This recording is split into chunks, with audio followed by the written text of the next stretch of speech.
దాన్ని చేజార్చుకోవడం అంటారు. ఇప్పుడు అక్కడ కూర్చొని అరులు చాచినా, ఏడ్చినా, మొత్తుకున్నా, కాళ్ళు పట్టుకున్నా ప్రభువుని ఇవ్వడం మాత్రం జరగదు. ఎందుకని? దానికోసం వాళ్ళు కూర్చున్నారు ఎంతో కాలంగా. ఇది అవకాశం చేజారటం అంటే. నాకేంట్లే, నేను బాగున్నానని నువ్వు అనుకుంటున్నావేమో, కానీ నువ్వు బాగుండాలి అంటే నిరంతరము వాక్యాన్ని ధ్యానిస్తూనే ఉండాలి.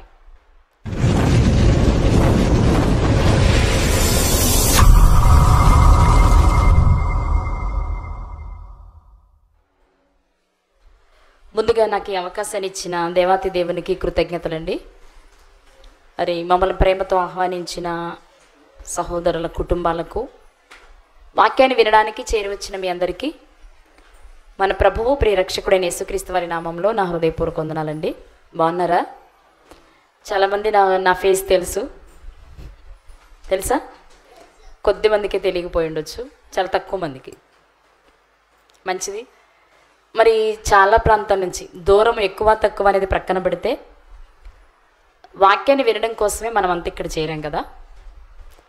3 దినాలు ముగిసి మనం తిరిగి ఇంటికి వెళ్ళే లోపు ఏవో కొన్ని విషయాలైనా మన చేతులతో పట్టుకుని వెళ్ళాలి. మనం చేతులతో పట్టుకోవడం కష్టం, వాక్యం చేతులు అయితే ఉండదు. మరి ఎక్కడ ఉండాలి? హృదయంలో ఉండాలి. హృదయంలో ఉంది అంటే మన పెదవుల ద్వారా అది ఎప్పుడు తెలుస్తూనే ఉంటుంది కదా. హృదయం నిండిన దాన్ని బట్టి నోరు మాట్లాడుతుంది. కాబట్టి మనం మాట్లాడే మాటను బట్టి లోపల ఏముంది అనేది ఎవరికైనా తెలుస్తుంది. కాబట్టి వాక్యాన్ని హృదయంలో నింపుకొని వాక్య ప్రకారంగా బ్రతకడం అనేది మనం చేయవలసిన పని. ఈరోజు మీతో కొన్ని మాటలు మాట్లాడాలి అనుకుంటున్నా నేను. ఆ మాటల్లోని ప్రాముఖ్యమైన విషయాలు. ప్రస్తుతం సమాజం అంతా లెంట్ డేస్ని ఆచరిస్తుంది కదా. తెలుసా మీకు ఆ విషయం? మీ ఏరియాలో ఉంటుందా? లెంట్ డేస్ అంటే శ్రమ దినాలు అంటారు. తెలీదా మీకు? 40 రోజులు శ్రమ దినాలు తెలీదా? ఓ వింతగా ఉంది నాకు. జనరల్గా 40 రోజులు అయిపోయిన తర్వాత యేసుక్రీస్తు వారికి సిలువేసి చంపేస్తారు. శుక్రవారం సాయంత్రమే సమాధి చేసేస్తారు. శనివారం అందరూ సైలెంట్గా ఉంటారు. ఆదివారం ఈస్టర్ జరుగుద్ది. మరి మా ఆంధ్రాలో అయితే పక్కా చాలా అద్భుతంగా జరిగిస్తారు ఈ కార్యక్రమాన్ని. 40 రోజులు ఉపవాసం ఉంటారు. 40 రోజులే దీక్ష పొందుతారు. వైట్ డ్రెస్సులతోనే ఉంటారు. కాళ్ళకి చెప్పులు వేసుకోరు. కనిపించిన వాళ్ళందరూ అమ్మలే. బాగా చేస్తారు ఆచారంగా. మరి మీ ఏరియాలో లేదేమో మరి నాకు తెలియదు. తెలంగాణలో జరగదా నాన్న? అవునా? అయితే మీరు చాలా అదృష్టవంతులు. ఎందుకంటే చాలా ఆచారాలకు దూరంగా ఉన్నట్టే మీరు. ఓకే, సరే. ఈరోజు ఒక చక్కని విషయాన్ని మీకు నేర్పిస్తాను. జనరల్గా మనము, మీరంతా క్రైస్తవులేనా? చెప్పాలి. క్రైస్తవులేనా? క్రైస్తవులు అనేవారు వారికి ఖచ్చితంగా వారి జీవితంలో ఒక మంచి అలవాటు ఉంటుంది. అదేంటో చెప్పండి. క్రైస్తవులైన వారికి ఒక మంచి అలవాటు ఉంటుంది. ఏంటది? ప్రార్థన చేసుకోవడం అనేది కాదా? బైబిల్ చదువుకోవడం, ప్రార్థన చేసుకోవడం అనేది ఖచ్చితంగా మనకు ఉంటుంది. ఆ ప్రార్థన చిన్నదా పెద్దదా, కన్నీటితో కూడిందా, మామూలుగా ఉన్నదా, ఒంటరిగా చేస్తున్నామా, 10 మంది కలిసి చేస్తున్నామా అనేది సెకండరీ.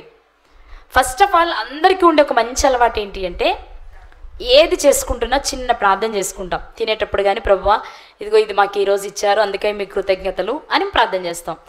లేదు బయటికి వెళ్తున్నాం అనుకోండి, ప్రభువా మేము ఈరోజు బయటికి వెళ్తున్నాము, మళ్ళీ క్షేమంగా తిరిగి వచ్చేలా సహాయం చెయ్యండి, తిరిగి వచ్చాక క్షేమంగా తీసుకొచ్చారు, థ్యాంక్స్. ఏ కార్యక్రమం చేసినా ఆ సన్నివేశంలో ఖచ్చితంగా 2-3 ముక్కలైనా ప్రార్థన చేసుకోకుండా అయితే ఉండం మనం.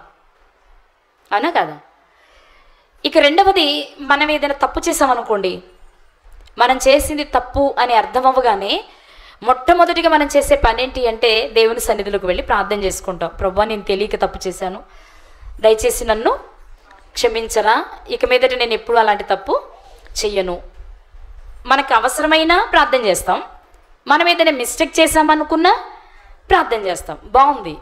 ప్రార్థన చేస్తే మనకు వచ్చే నమ్మకం ఏంటి అంటే, అమ్మయ్య నేను ప్రార్థన చేసుకున్నాను, దేవుడు నన్ను క్షమించుంటారు, తప్పకుండా దేవుడు నన్ను క్షమించారు, దాని నుంచి నేను బయటపడ్డాను అని ఒక నమ్మకం మనకు ఉంటుంది. అందుకే మనం ప్రార్థన చేసుకుంటాం.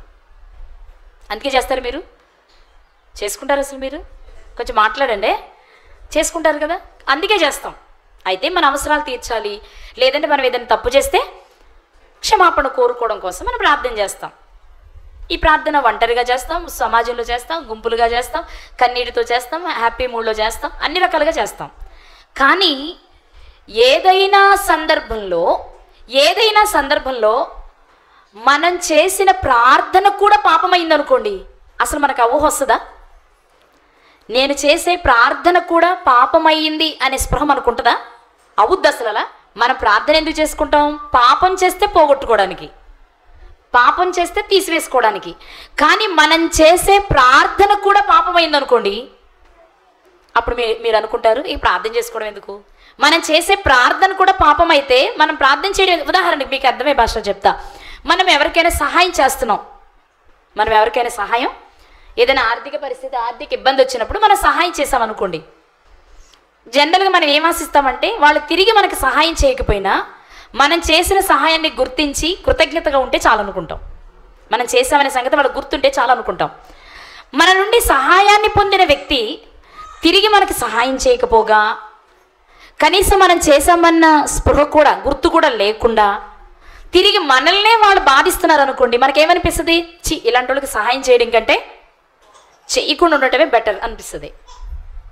అనిపిస్తుందా లేదా? సహజం కదా.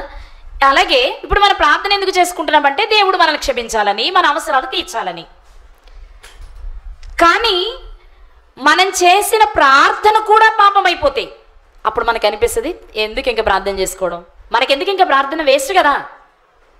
ప్రార్థన కూడా పాపం అయిపోతే ఇంకెందుకు ఆ ప్రార్థన మనకి అనిపిస్తుంది సహజంగా. కానీ బైబిల్లో ఇద్దరు వ్యక్తులు ప్రార్థన చేశారు, ఇద్దరి ప్రార్థన పాపం అయిపోయింది. ఆ ఇద్దరు ఎందుకు చేశారు, ఆ ఇద్దరి ప్రార్థన ఎందుకు పాపంగా మారింది అనేది మనం ఈరోజు గ్రహించగలిగితే మనం ఎంత జాగ్రత్తగా ప్రార్థన చేయాలో మనకు అర్థమైపోద్ది. ఎవరు ఆ ఇద్దరు, ఎలా చెప్తారు మీరు పాపమైందని అని మీరు అనుకోవచ్చు. ఒక్క వచనాన్ని చూపించి చూద్దాం. 109వ కీర్తన 7 నుండి చదువుకుందాం. వాడు విమర్శలోనికి తేబడినప్పుడు దోషి అని తీర్పు నందునుగాక, వాని ప్రార్థన పాపమగునుగాక, వాని జీవిత దినములు కొద్దివగునుగాక, వాని ఉద్యోగమును వేరొకడు తీసుకొనుగాక, వాని బిడ్డలు తండ్రి లేని వారగుదురుగాక, వాని భార్య విధవరాలగునుగాక, వాని బిడ్డలు దేశదిమ్మరులై భిక్షమెత్తుదురుగాక, పాడుపడిన తమ ఇండ్లకు దూరముగా జీవనము వెతుకుదురుగాక అని వ్రాయబడింది. ఇంతకీ వాడు విమర్శలోనికి తేబడినప్పుడు అని వ్రాయబడింది కదా. ఎవరు వాడు, ఎవరు వాడు అంటే ఎవరో సమెక్స్, ఎవరో ఒక వ్యక్తి. ఆ వ్యక్తిని విమర్శలోనికి తెచ్చినప్పుడు, తీర్పులోనికి తెచ్చినప్పుడట అతడు నిజంగా దోషే, తప్పే చేశాడు, అతను చేసింది తప్పే అని రుజువు అవుద్దట. అలాంటి దోషి చేసే ప్రార్థన పాపమవుతుందట. అతని జీవిత దినాలు, అంటే దేవుడు అతనికి ఎంతో ఆయుష్ ఇచ్చాడు, కానీ తాను చేసిన తప్పిదాలను బట్టి, తాను చేసిన దోషాన్ని బట్టి అతని జీవిత దినాలు తగ్గిపోయాయట. అలా తగ్గిపోవడం అంటే మధ్యలో చనిపోయాడని అర్థం, అంతే కదా. ఇచ్చిన కాలం కాకుండా ముందుగానే చనిపోయారు అని. అలా చనిపోయినప్పుడు భార్య ఏమవుతుంది? విధవరాలే. పిల్లలు ఏమవుతారు? తల్లిదండ్రులు లేనివారే, లేక తండ్రి లేనివాడు, తండ్రి అయితే తండ్రి, తల్లి అయితే తల్లి. ఇలా అయిపోతారు అని బైబిల్ చెప్తుంది. అంటే ఖచ్చితంగా ఆ వ్యక్తి భయంకరమైన దోషం ఏదో చెయ్యాలి, భయంకరమైన దోషం ఏదో చెయ్యాలి. వాస్తవంగా ఆలోచిస్తే ఈ వచనాలు ఎవరిని గురించి వ్రాయబడ్డాయి అంటే ఇస్కరియోతు యూదా గారిని గురించి వ్రాయబడ్డాయి. ఎవరిని గుర్చండి చెప్పాలందరూ, ఎవరిని గురించి? ఇస్కరియోతు యూదా గారిని గురించి వ్రాయబడిన విషయాలు ఇవి ప్రవచన రూపంలో. ఎలా చెప్తాం మనం? అక్కడ పేరు లేదు కదా అని మీరు అనుకోవచ్చు. అక్కడ పేరుందా? వాడు అని ఉంది. ఎవరు వాడు అంటే ఎవరైనా కావచ్చు. మరి ఇది ఇస్కరియోతు యూదా గారికి సంబంధించిందని మనం ఎలా తెలుసుకుంటాము అంటే అపోస్తుల కార్యములు 1వ అధ్యాయము 20వ వచనం చూద్దాం. అతని ఇల్లు పాడైపోవునుగాక, దానిలో ఎవడునూ కాపురముండకపోవునుగాక, అతని ఉద్యోగము వేరొకడు తీసుకొనుగాక అని కీర్తనల గ్రంథములో వ్రాయబడి ఉంది. మనం చదువుకున్న దానిలో ఈ మాటలే ఉన్నాయా? 109వ కీర్తనలో ఉన్నాయా? చెప్పాలందరూ. ఇక్కడ మనం చదువుకున్న ఈ 3 మాటలు మనం కీర్తన గ్రంథంలో చదువుకున్నాం. ఇంతకీ ఈ మాటలు ఎవరిని గురించి వ్రాయబడ్డాయి అంటే ఇప్పుడు మనం పైన చదువుదాం, 16వ వచనం నుండి చదువుదాం. అపోస్తుల కార్యములు 1వ అధ్యాయము 16వ వచనం నుండి. సహోదరులారా, యేసును పట్టుకొనిన వారికి త్రోవ చూపిన యూదాని గూర్చి పరిశుద్ధాత్మ దావీదు ద్వారా పూర్వము పలికిన లేఖనము నెరవేరవలసి ఉండెను. అవును, 109వ కీర్తన ఎవరు రాశారు? దావీదు గారే రాశారు. ఎలా రాశారు? పరిశుద్ధాత్మ ప్రేరణతోనే రాశారు. ఏం రాశారు? యోధాన్ని గురించి జరగవలసిన ఒక విషయాన్ని పరిశుద్ధాత్మ ప్రేరణతో ఆ రోజే రాశారు. అతని ఉద్యోగం వేరొకరు తీసుకుంటాడు, అతని ఇల్లు పాడైపోతుంది, ఆ ఇంట్లో ఎవరు కాపురం ఉండరు, అతను చేసే ప్రార్థన పాపమైపోతుంది, అతని విమర్శలోనికి వస్తే దోషి అనే తీర్పు పొందుతాడు. ఈ మాటలన్నీ దావీదు గారు 109వ కీర్తనలో రాస్తే ఆ కీర్తనలో ఉన్న ఆ చరణాలను ఎత్తి లూకా గారు ఈ సందర్భంలో రాస్తూ ఉన్నారు. ఆ సందర్భంలో మాట్లాడుతున్న వ్యక్తి మాత్రం పేతురు గారు. సో ఖచ్చితంగా 109వ కీర్తనలో వ్రాయబడిన విషయాలన్నీ ఎవరిని గూర్చి అంటే ఇస్కరియోతు యూదా గారిని గూర్చి. అంటే ఇస్కరియోతు యూదా గారు చేసిన ప్రార్థన ఏమైందనమాట చెప్పాలి మీరు. ఎందుకయింది? నిజంగానే అతని జీవిత దినాలు కొద్దివయ్యాయా? అతని భార్య విధవరాలయ్యిందా? అతని పిల్లలు దిక్కులేని వారయ్యారా? అంటే మరి లేఖనంలో ఉంది అంటే జరగాలి కదా, జరగలొద్దా? జనరల్గా మనకు తెలిసింది ఏంటంటే ఇస్కరియోతు యూదా గారికి అసలు పెళ్ళయిందో లేదో మనకు తెలియదు. పేతురు గారికి భార్య ఉన్నట్టు కనపడుతుంది తప్ప అపోస్తలులు మిగిలిన వాళ్ళ గురించిన చరిత్ర అయితే మనకు పెద్దగా పిల్లలున్న సందర్భం మనకు తెలియదు. కానీ ఇదిగో ఈ 109వ కీర్తన బట్టి మనం అర్థం చేసుకోవాల్సిన విషయం ఏంటంటే ఇస్కరియోతు యూదా గారికి కూడా పెళ్ళయింది, భార్య ఉంది, పిల్లలు ఉన్నారు. ఎందుకు? వారు అనాథలు అవ్వాలి, వారు విధవరాండ్రు అవ్వాలి అంటే ఖచ్చితంగా అతనికి ఏం జరుగుండాలి? అందుకే ఒక అనాలిసిస్ ఏంటో తెలుసా? అసలు దొంగతనం చేయడానికి కారణమే భార్య పిల్లలు అంటారు. తన భార్యని పిల్లల్ని బాగా పోషించుకోవడం కోసం డబ్బు సంచి తన దగ్గర ఉండడం వలన దానిలో వేయబడింది దొంగిలించుచూ వచ్చెను అనే మాట చాలా మంది చెప్తూ ఉంటారు. అంటే సందర్భాన్ని బట్టి మాట్లాడే తప్ప మనం కన్ఫర్మ్ చేయలేం, బట్ అవ్వడానికి ఛాన్స్ ఉంది. ఎందుకంటే భార్య ఉంది, పిల్లలు ఉన్నారు కాబట్టి. ఉందని ఎలా చెప్పగలమంటే లేఖనంలో చెప్పబడినది నెరవేరాలి అంటే అతనికి భార్య పిల్లలు ఉండాలి. ఇంతకు ఇస్కరియోతు యూదా గారు చేసిన ప్రార్థన ఎందుకు పాపమయ్యింది? ఒకవేళ అదే నిజమైతే మనం కూడా ప్రార్థన చేసేటప్పుడు ఎలా ఉండాలి? ఎలా అయినా పర్వాలేదు వల్లించేయచ్చా? అదే మరి మనం చేసేది. మనుషుల దృష్టికి కనిపించే తప్పులు చేయనంత వరకు మనం అందరం గొప్పవడమే. దేవుని దృష్టికి కనిపించిన ఆయన వెంటనే ఏం చేయరు కదా మనకి. మనం ఎవరికి కనబడకుండా చూసుకుంటాం తప్పుల్ని? మనుషులకే కనబడకుండా చూసుకుంటాం. సీక్రెట్గా చేయడానికి, చీకట్లో చేయడానికి చూస్తాం. కానీ చీకట్లో కూడా చూసాయన ఒక ఆయన ఉన్నారనే సంగతి మాత్రం మన మనసుకు తట్టదు. ఆయన చూసిన ఎప్పుడో కదా ఇచ్చేది పనిష్మెంట్. ఈలోపు మనం ఎందుకు ఎంజాయ్ చేయడం మానేయాలి అనుకుంటాం, అదే చేస్తూ ఉంటాం. ఈరోజు ఇస్కరియోతు యూదా గారిని గురించి ఎందుకు అతని ప్రార్థన పాపమైంది అని ఆలోచిస్తూ అలాంటి జీవితమే కలిగిన మరో వ్యక్తిని గురించి కూడా ఈరోజు మనం నేర్చుకుందాం. బాబు నా టైం ఎంతవరకు చెప్పండి. ఇస్కరియోతు యూదా గారు యేసుక్రీస్తు ప్రభు వారి దగ్గరకు ఒక శిష్యునిగా వచ్చినవారు. వాస్తవంగా యేసుక్రీస్తు వారు చాలా మందిని శిష్యులుగా చేసుకున్నారు. అపోస్తులు అంటాం కదా, ఎంతమంది వారు?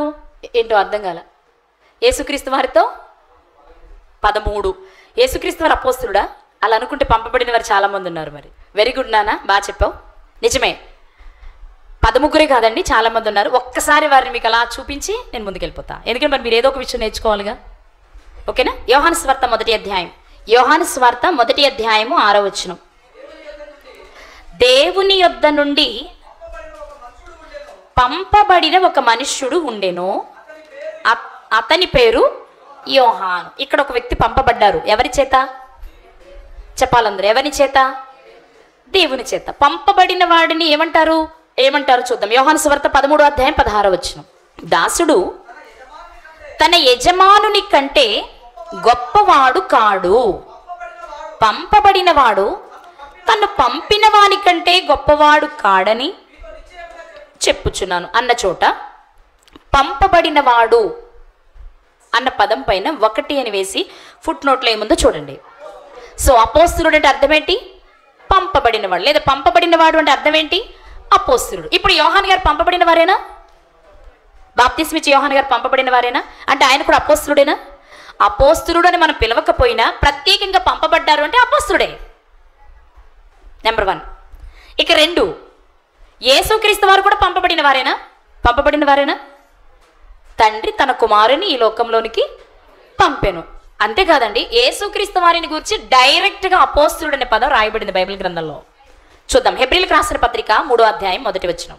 ఇందువలన పరలోక సంబంధమైన పిలుపులో పాలు పొందిన పరిశుద్ధ సహోదరులారా, మనము ఒప్పుకొనిన దానికి అపోస్తులుడును ప్రధాన యాజకుడును అయిన యేసు మీద లక్ష్యముంచుడి. ఇంతకు యేసుక్రీస్తు వారు ఎవరట? అపోస్తులుడు మరియు ప్రధాన యాజకుడు. సో యేసుక్రీస్తు వారికి డైరెక్ట్గా ఉన్న పేరే అపోస్తులుడని. కానీ మనం ఎలా స్వీకరించామంటే యేసుక్రీస్తు వారు పంపిన వారు అపోస్తుల దగ్గర ఆగిపోయామే తప్ప యేసుక్రీస్తు వారు కూడా ఒక అపోస్తుడు అనే సంగతి అయితే మనం పంపబడిన వాడు అనుకుంటున్నాం. కానీ అపోస్తుడు అనగానే మనకి యేసుక్రీస్తు వారు గుర్తుకురారు. మరి ఎవరు గుర్తొస్తారు? యేసుక్రీస్తు వారు పంపిన 12 మంది గుర్తొస్తారు. చివరిగా వచ్చిన మత్తయి గారిని చేర్చుకుంటాం, ఆ తర్వాత వచ్చిన పౌలు గారిని చేర్చుకుంటాం. కానీ యేసుక్రీస్తు వారికి కూడా అపోస్తులుడు అనే పేరు ఉంది. ఇక ఆ తర్వాత యేసుక్రీస్తు వారు 12 మందిని పంపారు. ఆ 12 మందిని అపోస్తులు అంటాం, ఎందుకంటే ఆ పేరు పెట్టి మరి ఆయన పంపించారు. ఈ 12 మందిలో ఒకరైన ఇస్కరియోతు యూదా గారు మరణించిన తర్వాత 12వ అపోస్తులుగా ఎంపిక చేయబడిన వ్యక్తి మత్తయి గారు. అంటే అతను కూడా ఎవరు? ఇప్పుడు అపోస్తులుడు. చివరిలో వచ్చారు పౌలు గారు. ఆయన ఏమని చెప్పుకున్నారు? అందుకే ప్రతి పుస్తకం పైన ఏముంటుంది మనకి? అపోస్తులుడైనా అంటారు. మరి ఎంతటితో ఆగిపోయారు అపోస్తులు? ఆగిపోయారు. ఒక్క మాట చూద్దాం. రోమీలకు రాసిన పత్రిక ఆఖరి అధ్యాయం 16వ అధ్యాయం 7వ వచనం. నాకు బంధువులను నా తోడి ఖైదీలునైనా అంద్రోనిక్కును యూనియాకును వందనములు. వీరు అపోస్తలులలో ప్రసిద్ధికెక్కిన వారై నాకంటే ముందుగా క్రీస్తునందున్నవారు. పౌలు గారే ఇస్తున్న సాక్ష్యం ఇది. ఓ ఇద్దరున్నారు, అంద్రోనికు యూనియాకు. అంద్రోనికు యూనియా అనే ఇద్దరున్నారు. వీరిద్దరు నాకంటే ముందుగా అపోస్తులలో చేరిన వారు, అందులో ప్రముఖులు. అంటే ఇద్దరు కూడా ఎవరన్నమాట? ఇప్పుడు చెప్పాలి మీరంతా. ఎంతమంది వస్తున్నారు? లెక్కేసుకుంటున్నారా? 15. ఓకే. సో దీన్ని బట్టి మనకు అర్థం కావాల్సింది ఏంటి అంటే, దేవుని చేత పంపబడిన వారు ఉన్నారు అపోస్తులు, క్రీస్తు చేత పంపబడిన వారు ఉన్నారు అపోస్తులు, క్రీస్తు పంపిన శిష్యుల ద్వారా పంపబడిన వారు ఉన్నారు, వాళ్ళు కూడా అపోస్తులు. మనం ఎప్పుడు అపోస్తులు అనగానే ఎవరి చేత పంపబడిన వారు అనేది మనకు ప్రశ్న రావాల్సింది. తండ్రి చేత పంపబడిన వారా వీరు? కుమారుని చేత పంపబడిన వారా వీరు? లేక శిష్యుల చేత పంపబడిన వారా వీరు? అంటే ఆ పర్సన్ ఇతను అపోస్తులుడు అని చదువుతుండగానే మన మనసుకి అది రావాలి. కానీ మనం ఎక్కడ ఆగిపోయాం? యేసుక్రీస్తు వారు పంపిన వారు మాత్రమే అపోస్తులు అన్నాం, అక్కడే ఆగిపోయాం. కానీ ఈరోజు మనకు అర్థమైంది, చాలామంది అపోస్తులు ఏం లేదండి, పలానా పని నిమిత్తం చేసిరమ్మని ఎవరైనా ఒక ప్రత్యేకమైన వ్యక్తిని పంపిస్తుంటే వాళ్ళని అపోస్తులు అన్నారు, అంతే. అందులో ఏం విశేషం వింతలేం లేవు. యేసుక్రీస్తు వారి కంటే ముందు ఆయన గురించి చెప్పి బాప్తిస్మం అనే కార్యక్రమాన్ని పరిచయం చేయాలి. యోహాన్ గారు అందుకు వచ్చారు. ఆ ప్రత్యేకమైన పని నిమిత్తం ఆయన వచ్చారు. మన కొరకు ప్రాణం పెట్టడానికి వచ్చారు యేసుక్రీస్తు వారు. ఆయన పెట్టిన త్యాగాన్ని సమాజానికి పరిచయం చేయడానికి వెళ్ళాలి ఆయన పంపిన శిష్యులు, అంతే. ఇందులో ఏం విశేషం లేదు. కానీ అపోస్తులు అనగానే 12 మంది మాత్రమే కాదు. ఇది మీరు గుర్తుపెట్టుకోవాల్సిన విషయం. అర్థమైంది అనుకుంటున్నారు అందరికీ? అర్థమైందా? ఎంతమంది అపోస్తులు చెప్పాలి? మనం కూడా ప్రత్యేకమైన పని నిమిత్తం వచ్చిన వారమేనండి, కాదా? కాదా? మన సత్క్రియలు చేయడానికి వచ్చామంటే మనల్ని ప్రత్యేకమైన పని నిమిత్తమే పంపారుగా. ఈరోజు మనం కూడా పెట్టుకోవచ్చు ఏమని అని. కానీ ప్రత్యేకంగా పెట్టుకోం, ఎందుకంటే వచ్చిన వాళ్ళందరూ అందుకే వచ్చారు. ఇంక అందులో మన ప్రత్యేకత ఉంది. డిజిగ్నేషన్ పెట్టుకుంటున్నాము అంటే మిగిలిన వారికి లేనిది ఏదో మనకుంటే, అంతేనా? ఇప్పుడు నేను ఉన్నానండి, నేను చదువుకున్నాను, ఎంఏ బీఎడ్ అని నా పక్కన వేసుకున్నాను. ఎందుకు వేసుకున్నాను? అది చదివిన వాళ్ళు ఉన్నారో లేకపోయినా నేను చదువుకున్నానని చెప్పడానికి. కానీ వచ్చిన వాళ్ళందరూ సత్క్రియలు చేయడానికి వస్తే ఇప్పుడు మళ్ళీ నేను ప్రత్యేకంగా అపోస్తులని పెట్టుకోక్కర్లా, అందరూ అదే కదా. అర్థమైందా నా మాట?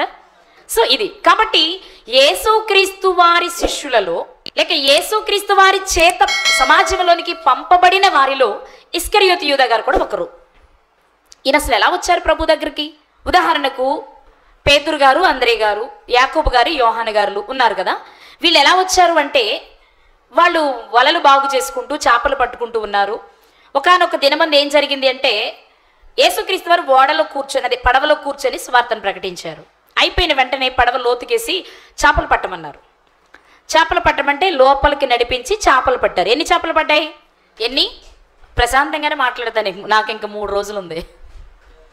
ఎన్ని? 100 రౌండ్ ఫిగర్ బాగుంటుందని మీరు 150 అంటున్నారా? 153.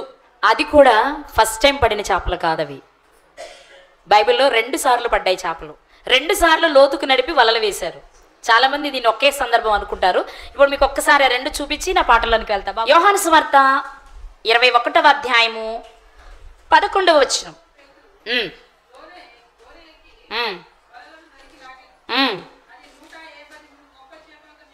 ఎన్ని 100 దగ్గరకు వచ్చాం కదండి. 300 అనుకుంటున్నారు కదా. కానండి కాంపిటేటివ్ ఎగ్జామ్స్లో 150, 151, 152, 153 అని ఇస్తాడు. 4 ఆప్షన్స్. 150 పెడితే ఆన్సర్ మార్క్ ఇస్తాడా? ఏం పెట్టాలి మరి? 3 పెట్టాలి. మీరు 150 వరకు వచ్చారని నేనైతే ఏం సంతోషించను. మీరు 153 చెప్తేనే కరెక్ట్ అయ్యేది. ఓకేనా? ఎన్ని చేపలు పడ్డాయి? 153 చేపలు పడ్డాయి. ఈ చేపలు ఎప్పుడు పడ్డాయి అంటే యేసుక్రీస్తు ప్రభువారు మరణించి తిరిగి లేచి భూమి మీద 40 దినాలు సంచరించారు ఆయన. ఆ తర్వాత ఆరోహణమయ్యారు. ఈ మరణించి తిరిగి లేచి 40 దినాల మధ్యలో ఉన్నారు చూడు. ఆ టైంలో సీమోను పేతురు గారు, యోహాను గారు, అలాగే నతనీయేలు గారు మరి కొంతమంది మళ్ళీ చేపలు పట్టుకుందామని వెళ్ళారు. గలిలయ సముద్ర తీరాన్ని చేపలు పట్టడానికి వెళ్ళినప్పుడు అప్పుడు వలలు వేస్తే పడిన చేపలు 153. ఇది ఎప్పుడు అంటే ఆయన తిరిగి లేచిన తర్వాత. కానీ లూకాసు వార్త 5వ అధ్యాయము 4 నుండి చదువుదాం. ఆయన బోధించుట చాలించిన తర్వాత నీవు దోణెను లోతునకు నడిపించి చేపలు పట్టుటకు మీ వలలు వేయుడని సీమోనుతో చెప్పగా, సీమోను గారు అంటున్నారు, ఏలినవాడా, రాత్రంతయు మేము ప్రయాసపడితిమి కానీ మాకేమీ దొరకలేదు. అయినను నీ మాట చొప్పున వలలు వేతుమని ఆయనతో చెప్పాను. వారు అలాగు చేసి విస్తారమైన చేపలు పట్టిరి. అందుచేత వారి వలలు పిగిలిపోవుచుండగా వారు వేరొక దోణిలో ఉన్న తమ పాలివారు వచ్చి తమకు సహాయము చేయవలనని వారికి సంజ్ఞలు చేసిరి. వారు వచ్చి 2 దోణెలు మునుగునట్లు నింపిరి. సీమోను పేతురు అది చూచి యేసు మోకాళ్ళ ఎదుట సాగిలపడి, ప్రభువా, నన్ను విడిచిపొమ్ము, నేను పాపాత్ముడనని చెప్పాను. ఏలయనగా వారు పట్టిన చేపల రాశికి అతడును అతనితో కూడా ఉన్నవారందరూ విస్మయం పొందిరి. ఈ సందర్భం ఆ సందర్భం ఒక్కటేనా? చెప్పాలి, ఒక్కటేనా? కాదు. కానీ అందరూ విస్తారమైన చేపలు పడ్డాయనగానే ఆ 153 దగ్గరికి వెళ్తాం. అది యేసుక్రీస్తు వారు మరణించి తిరిగి లేచిన తర్వాత జరిగిన సందర్భం. ఇది శిష్యులను మొదటిసారి తన దగ్గరకు పిలుచుకుంటున్న సందర్భం. మామూలుగా ఆలోచిస్తే మనకి మత్తయి సువార్తలో, మార్కు సువార్తలో, యోహాను సువార్తలో ఏం కనిపిస్తుంది అంటే వారు వలలు బాగు చేసుకుంటూ, చేపలు పట్టాక వలలు బాగు చేసుకుంటూ ఉండగా వారిని పిలిచేట్టు కనిపిస్తుంది మనకి. కానీ లూకా సువార్తలో క్లారిటీగా ఉంటుంది. అదేంటి అంటే యేసుక్రీస్తు ప్రభు వారు బోధ చేయడానికి సముద్ర తీరంలో కూర్చున్నారు. బోధ అయిపోయిన తర్వాత ఆయన ఎవరి దోణిలో కూర్చొని బోధ చేశారంటే సీమోను పేతురు గారి దోణిలో కూర్చున్నారు. అయిపోయిన వెంటనే సీమోను పేతురుని పిలిచి, ఇట్రా కొంచెం లోపలికి నడిపించి, నేను కూర్చున్న దోణి లోపలికి వెళ్ళిన తర్వాత వలలు వేయమన్నారు. వలలు వేసినప్పుడు విస్తారమైన చేపలు పడితే వాళ్ళు లాగలేకపోతున్నారు. అప్పుడు ఆ చుట్టూ ఇంకా వలలు వేస్తున్న వారిని పిలిచారు, సైగ చేశారు. ఆ చుట్టూ ఉన్న వారిలో వచ్చిన వారు ఎవరు అంటే జబదయి కుమారులని యాకోబు గారు, యోహాను గారు. ఆ ఇద్దరు ఈ ఇద్దరు నలుగురు కలిపి ఆ చేపలన్నిటినీ వారి దోణెల్లోనికి లాగితే విస్తారమైన చేపలు పడ్డాయి. వాటిని చూసి ఇప్పుడు వారు యేసుక్రీస్తు వారిని వెంబడించడం ప్రారంభించారు. అలానే ముందు పరిచయం లేదంటే యేసుక్రీస్తు వారు ముందే పరిచయం. ఎలా చెప్పగలము అదంటే యోహాను సువార్త 1వ అధ్యాయం ప్రకారం తీయొద్దు, నేను విషయం చెప్తాను. యోహాను సువార్త 1వ అధ్యాయం ప్రకారం బాప్తిస్మిచ్చి యోహాను గారు నిలబడి ఉన్నారు. ఆయన దగ్గర ఆయనకు అప్పటికి శిష్యులుగా ఉన్నటువంటి ఎవరెవరు? అంద్రే గారు, యోహాను గారు. అంద్రే గారు, యోహాను గారు అంటే జబదయి కుమారుడైన యోహాను గారు. ఈ ఇద్దరు బాప్తిస్మిచ్చి యోహాను గారి దగ్గర నుంచున్నారు. అదే సమయంలో యేసుక్రీస్తు వారు ఆ దారిని నడుస్తూ వెళుతూ ఉన్నారు. అప్పుడు బాప్తిస్మిచ్చి యోహాను గారు అన్నారు, అదిగో లోక పాపములను మోసుకొని పోవు దేవుని గొర్రెపిల్ల అన్నారు. వెంటనే ఈ ఇద్దరు ఇక్కడ జంప్ చేశారు, ఆయన దగ్గర తేలేరు. వాస్తవంగా వారు బాప్తిస్మిచ్చి యోహాను గారికి శిష్యులు. కానీ బాప్తిస్మిచ్చి యోహాను గారే ఎప్పుడైతే ఇదిగో ఆయనే లోక పాపాలను మోసుకొని పోవు దేవుని గొర్రెపిల్ల అని చెప్పారో, ఈ యోహాను గారిని వదిలిపెట్టి వారు యేసుక్రీస్తు దగ్గరికి వెళ్ళిపోయారు. ఎవరిద్దరు? అంద్రే గారు, యోహాను గారు. వెళ్ళిపోయి ఆ రోజంతా అక్కడే ఉండి ఆయన చెప్పిన మాటలన్నీ విని ఆయనే మెస్సియా అని గుర్తించి ఇంటికి తిరిగి వచ్చారు. ఉదయం అవ్వగానే అంద్రే గారు ఏం చేశారంటే తన సహోదరుడైన పేతురు గారి దగ్గర పరిగెత్తుకుంటూ వెళ్ళి మేము మెస్సియాను కనుగొన్నామని చెప్పారు. చెప్పడమే కాదు, పేతురు గారిని వెంట పెట్టుకొని తీసుకొచ్చారు. ఆయన చూసి మాట్లాడడం జరుగుతుంది. ఇది యోహాను సువార్తలో మనకు కనిపించేది. ఇక్కడ మీరు అర్థం చేసుకోవాల్సింది ఏంటంటే ప్రతి సందర్భాన్ని, బైబిల్లో అన్ని సందర్భాలు కరెక్ట్. ఇక్కడ ఏం చేయాలి అంటే యేసుక్రీస్తు వారి దగ్గరికి వెళ్ళిన అంద్రే గారు ఆ రాత్రి ఆయనతో గడిపి ఆయనే మెస్సియాని గుర్తించి తన సహోదరుడైన పేతురు గారు కూడా చెప్పారు. కానీ చెప్పిన వెంటనే వీళ్ళు అనుసరించలేదు, చూశారు, వదిలేశారు. కొన్ని రోజుల తర్వాత ఇదిగో ఈ ధోనిలో కూర్చొని చేపలు పట్టే సందర్భం జరిగింది. ఇప్పుడు పేతురు గారికి భయం వేసిందనమాట. ఇలాంటి వ్యక్తిని మేము గుర్తించాం కానీ అనుసరించలేకపోయామే అనిపించి ఇప్పటి నుండి యేసుక్రీస్తు వారిని వెంబడించారు. ఇది జరిగింది. ఎందుకు ఇంత క్లారిఫికేషన్ ఇస్తున్నాను అంటే, మీరు రేపు చదివేటప్పుడు యోహాను సువార్తలు చదివినప్పుడు వాళ్ళు ఎలా కదా వచ్చింది యేసుక్రీస్తు వారి దగ్గర కానీ డౌట్ వస్తుంది. మత్తయి సువార్త చదివేటప్పుడేమో వాళ్ళు వలలేసుకుంటే యేసుక్రీస్తు పిలిచారు కదా అని డౌట్ వస్తుంది. కానీ అన్ని సందర్భాలు దగ్గర పెట్టుకుంటే మీకు అర్థం కావాల్సింది ఏంటి అంటే, మొదట వారు యేసుక్రీస్తు వారి దగ్గరికి వెళ్ళి గుర్తించారు కానీ వెంబడించలేదు. మళ్ళీ ఎవరి పనులు వాళ్ళు చేసుకుంటూ ఉన్నారు. ఇది ఈ ఇన్సిడెంట్ జరిగిన తర్వాత ఆ నలుగురు యేసుక్రీస్తు వారిని వెంబడించడం ప్రారంభించారు. ఆ తర్వాత నుండి జరిగింది. మరి ఇలా చేపలు పట్టుకుంటుంటే వచ్చారు వీళ్ళే వెళ్ళి ఫిలిప్ గారికి చెప్పారు, ఫిలిప్ గారు వెళ్ళి నతనేలు గారికి చెప్పారు. అలా యేసుక్రీస్తు వారి దగ్గరికి వచ్చారు. అలాగే సుంకపు మెట్ట మీద కూర్చున్నప్పుడు మత్తయి గారిని యేసుక్రీస్తు వారే పిలిచారు. కానీ ఇస్కరియోతు యూదా గారు ఎప్పుడు వచ్చారు యేసుక్రీస్తు వారి దగ్గరికి? అంటే ఒక్కొక్కరు ఒక సన్నివేశంలో వచ్చారు కదా ఆయన దగ్గరకు. మరి ఇస్కరియోతు యూదా గారు ఎప్పుడు వచ్చారంటే మనకు వ్రాయబడలేదు. ఆయన శిష్యులలో ఒకని పేరుగా వ్రాయబడింది తప్ప ఆయన ఎప్పుడు వచ్చారో మనకి తెలీదు. అందరిలా ఆయన చేపలు పట్టుకునేవాడేమో, అది చూసి వచ్చారేమో తెలీదు. లేదు, యేసుక్రీస్తు వారు చేసే అద్భుతాలను చూసి అరే ఈయన దగ్గర చాలా ఆశ్చర్యక్రియలు ఉన్నాయి, ఈయన వెంబడిస్తే మంచిదనుకుని వచ్చారో మనకు తెలీదు. లేకపోతే ఆయన రొట్టెలు చేపలను 1000 మందికి పంచుతూ ఉంటే ఇంకా మిగిలిపోతుంటే చూసిన సందర్భంలో నా కడుపు నిండా ఆహారం దొరుకుద్దు అనుకుని వచ్చాడు మనకు తెలియదు. ఎలా వచ్చారు అనేది మనకు తెలియదు, కానీ రావడం మాత్రం నిజం. ఎందుకంటే అపోస్తుల పేర్లలో ఆయన పేరు కూడా ఉంది కాబట్టి. ఓకే, వచ్చిన ఈయన జీవితంలో ఆయన జీవితాన్ని మార్చిన సంగతి ఏంటి అంటే, ఆయన దగ్గరకు రాగానే ఆయనకు సంచినిచ్చారు. అదే డబ్బు సంచి. ఏ సంచి? డబ్బు సంచి. డబ్బు సంచి మన దగ్గర ఉంది అంటే మన లైఫ్ చాలా వరకు స్పాయిల్ అయినట్టే. దాని మీద మమకారం లేకపోతే నో ప్రాబ్లం.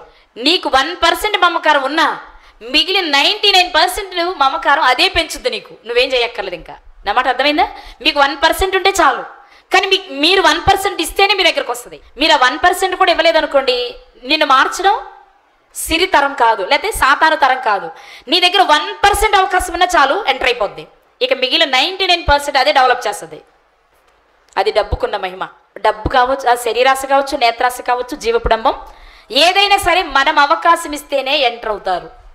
ఎంటర్ అయిన తర్వాత నీ కంట్రోల్లో నువ్వు ఉండవు. ఇది వాస్తవం. ఎంటర్ అవ్వక మునుపు మనల్ని ఎవ్వరు కదల్చరు కదా. ఆదాము హవ్వ గారులు ఉన్నారు. దేవుని ఆజ్ఞకు లోబడినంత కాలం అపవాదేమి ఎప్పుడు చేయగలిగింది? మీరు దేవతల కంటే బాగా కనబడతారన్నారు. ఎక్కడో కొట్టింది దెబ్బ. అవునా, అంత బాగుంటామా మేము?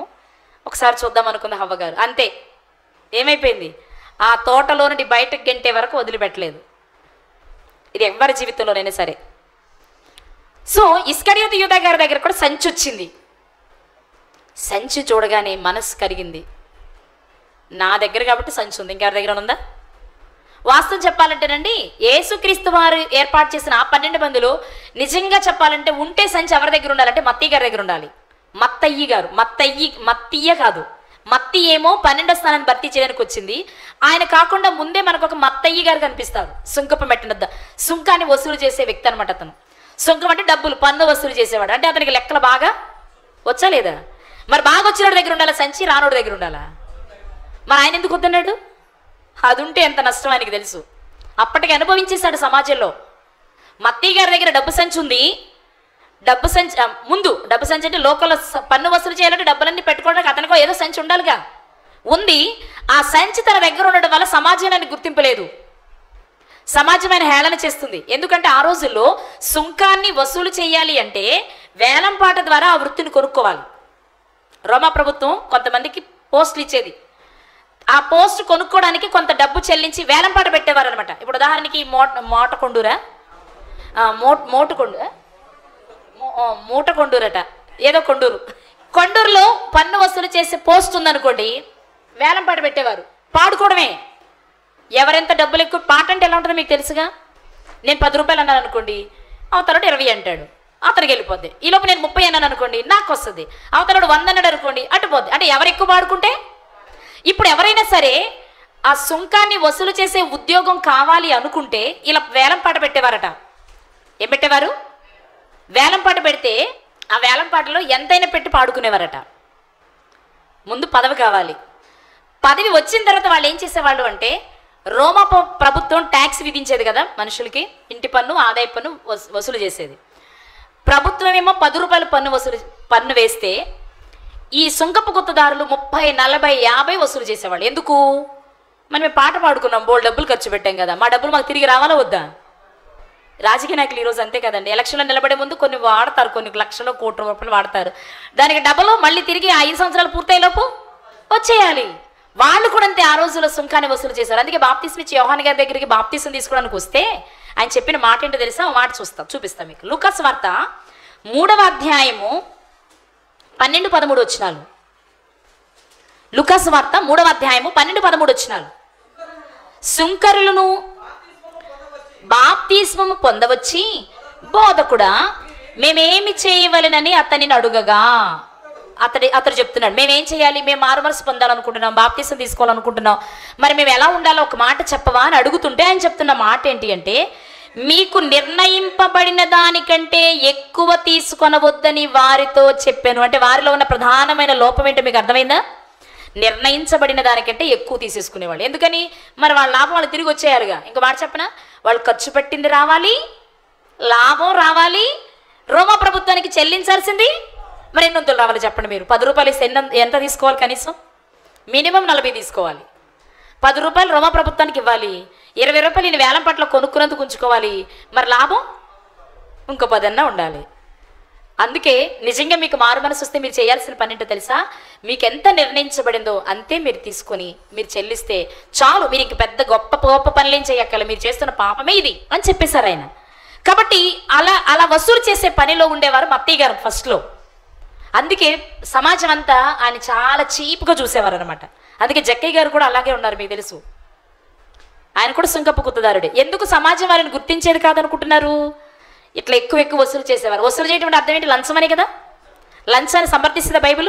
సమర్థించు. ధర్మశాస్త్రంలో రాయబడిన మాట, లంచము పుచ్చుకొనవద్దు. ఎందుకు? లంచము న్యాయాన్ని త్రిప్పివేస్తుంది, మనుషులను అపార్థం చేస్తుంది, నీతిమంతులు అనీతిమంతులుగా తీర్పు చెప్పే పరిస్థితికి దారితీస్తుంది అని బైబిల్ చెప్పేసింది. ఇప్పుడు రోమా ప్రభుత్వ కాలంలో సుంకాన్ని వసూలు చేసేవారంతా యూదులే.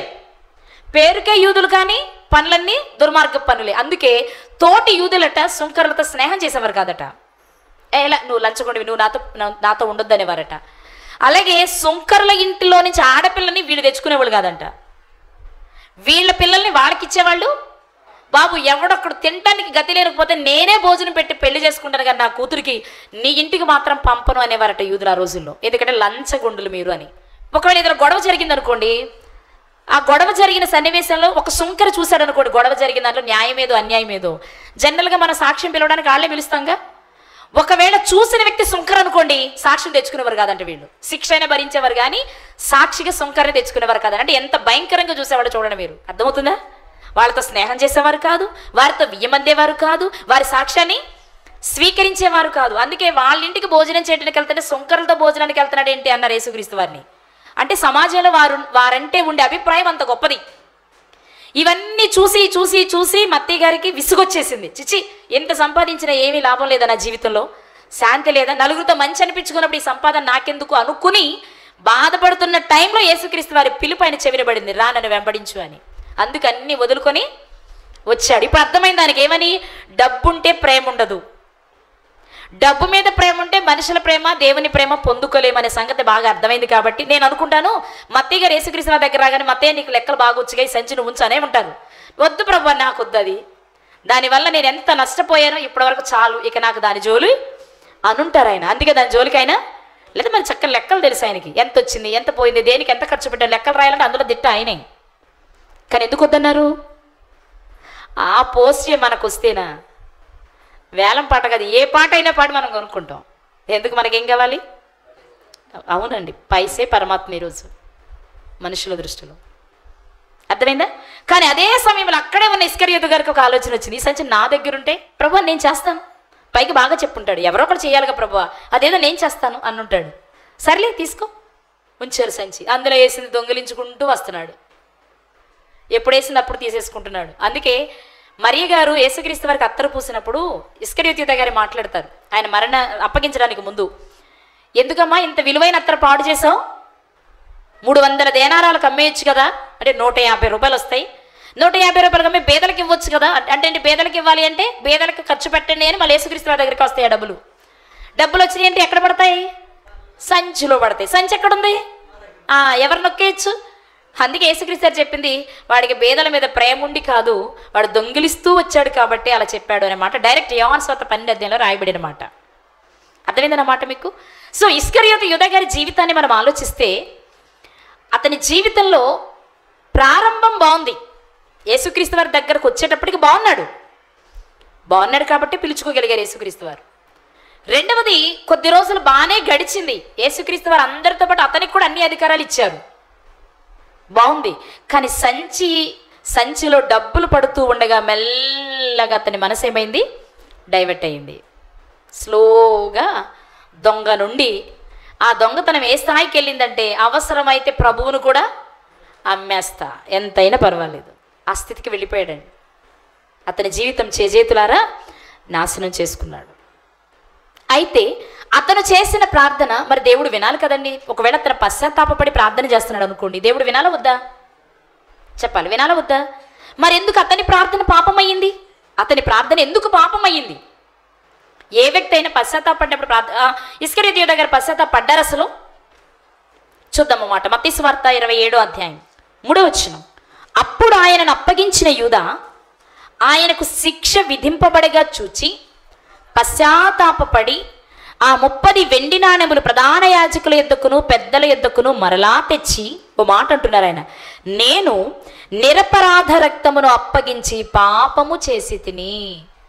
పశ్చాత్తాపడుతున్నాడు, నిరపరాధ రక్తాన్ని అప్పగించి నేను పాపం చేశానని చెప్తున్నాడు అంటే అది పశ్చాత్తాపం కాదా? మరి ఎందుకు అతని ప్రార్థన దేవుడు వినలేదు? ఎందుకు అతని ప్రార్థన పాపంగా మారింది అని మీరు ఆలోచిస్తే ఇక్కడ చాలా విషయాలు మనం గ్రహించాలి ప్రియులారా. పశ్చాత్తాపం అనేది దేవునికి నచ్చుతుంది, కానీ నువ్వు పశ్చాత్తాప పడవలసింది ఎప్పుడు అంటే పాపం జరగక మునుపు, నీ టైం అయిపోక మునుపు. ఫర్ ఎగ్జాంపుల్, మీకు అర్థం అవడానికి ఒక ఎగ్జాంపుల్. అమ్మ వింటున్నారు అందరూ? వాక్యం అర్థమవుతుందా? నా భాష అర్థమవుతుందా? వినండి. ఉదాహరణకు ఆదాము గారిని దేవుడు తోటలో పెట్టారు. అన్ని తినరా బాబు, ఒకటి తినొద్దని చెప్పారు. చెప్పారు. తినేశారు. ఆదాము గారు తినేశారు. తినగానే ఏం జరిగింది? లోకంలోనికి పాపం వచ్చేసింది. వచ్చిందా లేదా? వచ్చింది. అయినా దేవుడు పశ్చాత్తాపపడడానికి అవకాశం ఇచ్చారు. అందుకే ఆదామా నువ్వు ఎక్కడున్నావు అన్నారు. ఆయన ఎక్కడున్నారు దేవునికి తెలీదా? తెలుసా లేదా? మరి ఎందుకు అడిగారు? పశ్చాత్తాపడతాడని. ప్రభువా నేను తప్పు చేశాను, ప్రభువా నన్ను మన్నించవా, మావిడి తెచ్చేస్తే ఏదో మైకులో తినేశాను, ప్రభువా నన్ను మన్నించు అడిగితే అవకాశం ఉండేదేమో. కానీ ఈయన ఏం చేశాడు ఈయన? దర్జాగా నేను ఎక్కడున్నాను అనుకున్నావు? నీ స్వరం విన్నప్పుడు తోటలో చెట్ల మధ్య దాక్కున్నానులే. ఎందుకు దాక్కున్నావు? నేను తినొద్దన్నది తినేసావా? మరి తినేసాను, ఆవిడ ఇచ్చిందిగా. ఎవరిచ్చారు? నువ్వు నాతో ఉండడానికి ఇచ్చావే, ఆమె ఇచ్చింది. అంటే అసలు ఆమెను ఇవ్వడమే నువ్వు చేసిన తప్పు, నేనేం చేయను అన్నట్టు చెప్పాడు ఆయన సమాధానం.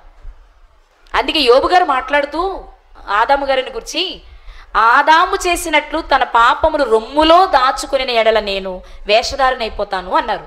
అంటే ఒకప్పుడు ఆదాము గారు ఏమయ్యారనమాట? ఒకసారి చూపించిన యోబు గ్రంథము 31:33. ఆదాము చేసినట్లు నా దోషములను దాచిపెట్టుకుని మహాసమూహమునకు భయపడియు కుటుంబముల తిరస్కారమునకు జడిసియు నేను మౌనముగా ఉండి ద్వారము దాటి బయలు వెళ్ళక రొమ్ములో నా పాపమును కప్పుకుని ఎడల పరమునున్న దేవుని దృష్టికి నేను వేషధారినవుదును అంటున్నారు. అంటే గతంలో ఎవరనమాట వేషధారి? ఆదాము గారు. ఎందుకు? దాచిపెట్టుకున్నాడు రొమ్ములో పాపాన్ని. దాచిపెట్టుకోవడం అంటే విడిచిపెట్టడానికి, విసర్జించడానికి దేవుడు అవకాశం ఇచ్చినా వాడుకోలేదు. మీరు ఇక్కడ గ్రహించాల్సింది ఏంటంటే, పండు తినగానే దేవుడు ఏం ఆర్గ్యూ చేయకూడదు, తోసేయడమే, బయటికి చేయొచ్చు కదా. కానీ ఆయన ఆ పని చేయలా, తోసేలా. ఏం చేశారు ఆయన? అవకాశం ఇచ్చారు. ఎక్కడున్నావు ఆదాం? ఏం చేస్తున్నావు? ఎందుకు తిన్నావు? ఇన్ని ప్రశ్నలు ఎందుకు అడిగారు అంటే సరి చేసుకోవడానికి అవకాశం ఇచ్చిన, అయినా సరే అవ్వలేదు కాబట్టి బయటికి నెట్టివేయాల్సి వచ్చింది. మరి యూదా గారికి ఎందుకు అలా జరిగింది? పశ్చాత్తాపడుతున్నారు కానీ మీరు అనుకోవచ్చు, పశ్చాత్తాపడుతున్నాడు కానీ అప్పటికే జరగకూడని అన్యాయం జరిగిపోయింది. అవకాశం చేజారిపోయిన తరువాత నువ్వెంత ప్రార్థన చేసినా, అందుకే మనం యెషయా గ్రంథంలో చదువుతాం ఏమని అంటే, ఆయన మీ సమీపమునుండగానే ఆయనని వేడుకొనుడి. ఆయన దూరం జరిగితే నీ ప్రార్థన ఆయన సన్నిధికి చేరదు. రొమ్ములో పాపము నుంచుకొని పశ్చాత్తాప పడినా నువ్వు దేవుని దృష్టిలో వేషధారిగానే ఉంటావు తప్ప మంచివానిగైతే నువ్వు ఉండలేవు. కాబట్టి ఇక్కడ మీరు ఆలోచించండి, యూదా గారు ఖచ్చితంగా పశ్చాత్తాపడ్డాడు అంటే ప్రార్థన చేసే ఉంటాడు వ్రాయబడకపోయినా. కానీ ఎందుకు ఆ ప్రార్థన పాపంగా మారింది అంటే, అయిపోయింది అప్పటికి అతను పాపిగా. అతనికి ఇవ్వబడిన అవకాశం కూడా చెప్పాలి, అవకాశం కూడా అయిపోయింది. ఇక్కడ మీకు డౌట్ వస్తుంది ఏమని అంటే, ఎవరో ఒక్కరు మరి ఆయన యేసుక్రీస్తు వారిని అప్పగించాలి కదండి లేఖనం ప్రకారం. అది ఇస్కరియోతు యూదా గారే చేశారు, తప్పేంటి? ఎవరో ఒకరు అప్పగించాలా వద్దా యేసుక్రీస్తు వారిని? ప్రధాన యాజకులకి చెప్పాలి, అప్పగించాలా? ఎవరో ఒకరు అప్పగించాల్సిందే. ఆ అప్పగించేది ఇస్కరియోతు యూదా గారు చేశారు. లేఖనం నెరవేరినట్టే చేశారు. ఈయన లేఖనం నెరవేరాలిగా. లేఖనాన్ని నెరవేరుస్తున్నప్పుడు యూదా గారు చేసిన తప్పేంటి అనే సందేహం మీకు రావచ్చు. లేఖనం నెరవేరాలి, కానీ అది ఇస్కరియోతు యూదా గారి వలన కాదు. నేను ఎందుకు ఈ మాట అంటున్నానంటే, యేసుక్రీస్తు వారితో ఉండి ఆయన చేసిన ప్రతి కార్యక్రమాన్ని చూసి ఆయన ఎందుకు వచ్చారో తెలుసుకొని ఆయన ఇచ్చే అధికారాన్ని పొందుకొని ఆయనను ఇస్కరియోతు యూదా గారు అప్పగించడం అనేది నేరం. అది యేసుక్రీస్తు వారంటే ఎవరో తెలియనివాడు, యేసుక్రీస్తు అంటే గిట్టని వాడు చేస్తే సబబు. అందుకే యేసుక్రీస్తు వారు చెప్తాడు, మనిషి కుమారుడు లేఖనం ప్రకారం పోవుచున్నాడు, కానీ ఆయనను వారికి అప్పగించిన వారికి అధిక పాపం. ఆయనను అప్పగించిన వారికి అధిక పాపం. అతనికి అధిక పాపం వచ్చేసింది కాబట్టి ఇప్పుడు ప్రార్థన కూడా ఏమవుతుంది? పాపమే అవుతుంది. ప్రార్థన కూడా ఏమవుతుంది? పాపమే అవుతుంది. మీకు చిన్న ఎగ్జాంపుల్ చెప్తాను నేను. ఇప్పుడు ఒక బిందె నిండా మనము అమృతాన్ని తెచ్చుకున్నాం అనుకుందాం. ఒక బిందె నిండా అమృతాన్ని తెచ్చుకుందాం. ఒక బిందె నిండా విషాన్ని తెచ్చుకున్నాం. బిందెడు విషంలో నుంచి ఒక్క చుక్క తీసి అమృతంలో పోద్దాం, ఏమవుతుంది? పోనీ బిందెడు అమృతంలో నుంచి ఒక్క చుక్క తీసి విషంలో పోద్దాం, అప్పుడు కూడా విషమే అవుతుంది. ఏ విషం తీసుకొచ్చి అమృతంలో పోసినప్పుడు విషమైనప్పుడు, అమృతాన్ని తీసుకెళ్లి విషంలో పోసినప్పుడు అమృతం ఎందుకు కాలేదు? అంతే అవదు. ఇప్పుడు ఇస్కరియోతు యూదా గారి జీవితంలో జరుగుతుంది ఏంటి అంటే, నిన్నటి వరకు ఆయన అమృతమే కానీ విషపు చుక్క ఆయనలో పడింది. ఇప్పుడు ఎన్ని అమృతపు చుక్కలు పోసినా అది విషమే. అందువలనే అతను ప్రార్థన చేసినా అది పాపంగానే మిగిలిపోయింది. ఖచ్చితంగా ప్రార్థన చేశాడు, కానీ ఆ ప్రార్థన దేవుని సన్నిధికి వెళ్ళే స్థితి లేదు. రెండవది, దేవుడు అతనికి ఇచ్చిన అవకాశం కూడా జారిపోయింది. ఇక్కడ మీరు ఒకటే గుర్తుపెట్టుకోవాలి, మనుషులు బ్రతుకుంటే సరిపోదు. దేవుడిచ్చిన అవకాశాన్ని వాడుకోకపోతే నువ్వు బ్రతుకున్నా చచ్చిన వాడితో సమానం. అదేముందండి, నేను చాలా బాగున్నాను, నేను బాగా చదువుకుంటున్నాను, బాగా ప్రార్థన చేసుకుంటున్నా, బాగా పాడుతున్నా అంటున్నావా? కానీ ఎక్కడో ఒక్క చుక్క నీలో ప్రవేశిస్తే చాలు, బిందెడు అమృతం కూడా అది అక్కడికి వెళ్లకుండా చూసుకోవాలి మనం ఈరోజు. కాబట్టి మీరు ఆలోచిస్తే ఇక్కడ మీకు అర్థం కావాల్సిన విషయం ఏంటి అంటే, ఇస్కరియోతు యూదా గారు చేసిన పాపం భయంకరమైంది కాబట్టి, అతను ఒక పాపిగా ఇచ్చిన ప్రతి అవకాశాన్ని దుర్వినియోగపరుచుకున్న పాపిగా మిగిలిపోయాడు కాబట్టి, అతడు పాపములోనే ఉండి ప్రార్థిస్తున్నాడు కాబట్టి అతని ప్రార్థన కూడా పాపముగానే మారిపోయింది. ఫలితమే అతడు ఉరి పెట్టుకోవలసి వచ్చింది. నిజంగా అతని ప్రార్థన దేవుడు విని క్షమించుంటే ఉరి పెట్టుకునేవాడు కాదు, ప్రభు దగ్గరకు వచ్చేవాడు. పేతురు గారు మిస్టేక్ చేశారు కదా, అసలు ఆయన ఎవరో నాకు తెలియదు అన్నారు. నిజంగా తెలియదే పేతురు గారికి? తెలుసా లేదా? అతను మిస్టేకే చేశాడు, మరి తెలిసి తెలియదని చెప్పడం తప్పేగా. కానీ అతనిలో పశ్చాత్తాపం ఉంది, అతడు పశ్చాత్తాపడ్డాడు. కానీ ఏం చేశాడు అంటే ప్రభు దగ్గరకు వచ్చాడు. ఎందుకు అతను ప్రభు దగ్గరికి రాగలిగాడు? ఎందుకు ఇతను ప్రభు దగ్గరికి రాలేకపోయాడు అంటే, అతని అవకాశం ఇంకా ఉంది, ఇతడు తనకు అవకాశాన్ని పోగొట్టుకున్న తర్వాత ప్రార్థన చేసినా అదేమవుతుంది అంటే పాపమే అవుతుంది. ఇక్కడున్న వారందరికీ మరొక్కసారి చెప్తున్నా నేను, మాకు ఇంకా చాలా వయసు ఉంది, మాకు ఇంకా చాలా ఆరోగ్యం ఉంది, శక్తి ఉంది, చాలా జ్ఞానం ఉంది, ఇప్పుడే ఎందుకులే దేవుని దగ్గరకు అనుకుంటున్నాము. నీకు ఇచ్చిన టార్గెట్ టైం ఎంతో నీకు తెలీదు. ఒకవేళ అది అయిపోతే మాత్రం ఎదురుగా ఉన్నా నువ్వేమీ గుర్తించలేవు. కాబట్టి ప్రియులారా మన ప్రార్థన పాపంగా మారకుండా ఉండాలి అంటే మొదటిది మనం తప్పు చేయకుండా ఉండాలి. ఒకవేళ చేసిన సమయం ఉండగానే సరి చేసుకోవాలి. లేకపోతే సమయం లేదనుకోండి, నువ్వున్నా వృధా, నువ్వు బ్రతికే ఉండుంటావు. కానీ నీ ఎదురుగా నిలబడి సర్వసత్యం నీకు వినబడుతున్నా నీ చెవిని జొచ్చదు అది. ఎందుకంటే నీకు ఇచ్చిన సమయం అయిపోయింది. కాబట్టి మనుషులు హెల్దీగానే ఉంటాం, మనుషులకు ఆరోగ్యం ఉంటుంది, మనుషులు అన్ని రకాలుగా బాగుంటాం. కానీ ఏమి లేదు మనకి, దేవుడిచ్చిన సమయం, అవకాశం అనే సమయం లేదు. బ్రతికుండే సమయం ఉండుండొచ్చేమో కానీ సత్యాన్ని గ్రహించే సమయం మనకు లేదు. అప్పుడే మనం ఏం చేస్తామంటే అబద్ధాన్ని నమ్ముతాము, మోసం చేసే శక్తిని నమ్ముతాము, మోసం వైపే మన పరుగులు సాగుతాయి. ఎదురుగా ఉన్న సత్యమే నిలబడుతున్నా, ఏరా నీకు ఇన్నిసార్లు చెప్పిన నీకు అర్థం కాలేదని మనం మొత్తుకుంటున్నా వాడికి అర్థం కాదు, ఎందుకంటే ఆ టైం వాడికి అయిపోయింది. మీకు చిన్న మాట చెప్పి నేను ముగిస్తాను. ఇస్కరియోతు యూదా గారు 30 వెండి నాణ్యాలకు యేసుక్రీస్తువని నమ్మేశాడు కదా. 30 నాణ్యాలు తీసుకున్నాడు, యేసుక్రీస్తువని ఇచ్చేశాడు. అంతేనే జరిగింది, చెప్పాలి మీరు, అంతేనే జరిగింది. 30 నాణ్యాలు తీసుకున్నాడు, యేసుక్రీస్తువని వాళ్ళకి ఇదే కదా అమ్మడం కొనడం అంటే ఇదే కదా. మనకు డబ్బులు వచ్చినాయి, మనం పదార్థం వస్తువుని ఇచ్చాం లేకపోతే వ్యక్తిని ఇచ్చాం. ఇప్పుడు పశ్చాత్తాపడిన తర్వాత పరిగెత్తుకుంటూ వెళ్ళాడా? ఆ అమ్మిన వాళ్ళ దగ్గరికి వెళ్ళాడా? తను యేసుక్రీస్తువని అమ్మే వాళ్ళ దగ్గరికి వెళ్ళాడా? 30 వెండి నాణ్యాలు తిరిగి ఇచ్చేసాడా? ఇప్పుడు మరి వాళ్ళు యేసుక్రీస్తుని తిరిగి ఇచ్చారా? ఏమండి, నేను డబ్బులు పెట్టి నువ్వు నాకు డబ్బులు ఇచ్చావు, నేను నీకు యేసుక్రీస్తుని ఇచ్చా, మళ్ళీ నీ డబ్బులు మొత్తం నీకు ఇచ్చేస్తున్నా, నువ్వు నాకు యేసుక్రీస్తుని ఇచ్చేయాలిగా. అంతే కదా, నేను నీకు ఇచ్చాను, నువ్వు నాకు ఇచ్చేయాలి, అంతేగా జరగాలి. మరి ఇప్పుడు డబ్బులు తీసుకున్నాడు, ప్రభువుని ఇచ్చాడు, మళ్ళీ తిరిగి తీసుకెళ్ళి డబ్బులు ఇచ్చేస్తున్నాడు, మరి వాళ్ళ ప్రభువుని ఇవ్వాలిగా. ఎందుకు ఇవ్వలేదు? దాన్ని చేజార్చుకోవడం అంటారు. ఇప్పుడు అక్కడ కూర్చొని అరులు చాచినా, ఏడ్చినా, మొత్తుకున్నా, కాళ్ళు పట్టుకున్నా ప్రభువుని ఇవ్వడం మాత్రం జరగదు. ఎందుకని? దానికోసం వాళ్ళు కూర్చున్నారు ఎంతో కాలంగా. ఇది అవకాశం చేజారటం అంటే. నాకేంట్లే, నేను బాగున్నానని నువ్వు అనుకుంటున్నావేమో, కానీ నువ్వు బాగుండాలి అంటే నిరంతరము వాక్యాన్ని ధ్యానిస్తూనే ఉండాలి.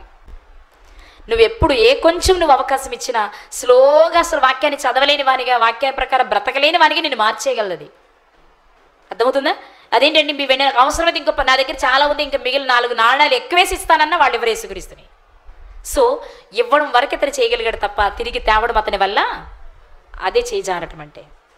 మనం కూడా అందులోనే ఉన్నాం. మేము ఎవరమైనా యూత్ వాళ్ళు అనుకుంటారు చాలా యవ్వనస్తులు, ఇంకా చాలా బలం ఉంది, శక్తి ఉంది, టైం ఉంది, ఇప్పుడు కాదు దేవుని దగ్గరికి వచ్చేది అనుకుంటారు కదా. కానీ నువ్వు దేవుని దగ్గరికి ఎప్పుడు రావాలి అనేది నువ్వు డిసైడ్ చేయలేవు. నీ విషయంలో దేవుడు ఎప్పుడో డిసైడ్ చేసి పెట్టేశాడు.